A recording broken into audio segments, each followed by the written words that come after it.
So guys, मटकी लगाने के बाद इस सुहाने से मौसम में कॉलोनी के अंदर हमारे बर्ड क्या कर रहे हैं, तो चलिए चलते हैं कॉलोनी के अंदर।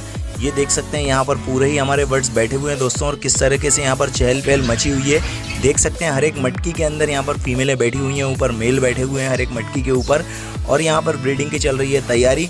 2 से 4 दिन के अंदर दोस्तों यहाँ पर मटकी के अंदर आने वाले हैं अंडे, और सभी मटकियों के अंदर यहाँ पर बहुत जल्दी अंडे आ जाएंगे और उसके बाद बच्चे निकलना स्टार्ट हो जाएंगे। यहाँ पर देख सकते हैं पूरे ही बर्ड कितने ज़्यादा खुश हैं अपनी मटकियों को लेकर। बस हमें यहाँ पर टेम्परेचर का ध्यान रखना होगा, अच्छा फूड देना होगा, सही सॉफ्ट फूड अपने बर्ड को प्रोवाइड करना होगा, जिससे कि वो अच्छी ब्रीडिंग करें, बीमार ना हो और इस तरीके से हेल्दी बने रहें दोस्तों। तो अगर आप अपने बर्ड को हेल्दी रखना चाहते हैं तो वीडियो को लाइक करें और हमारे चैनल को सब्सक्राइब ज़रूर करें।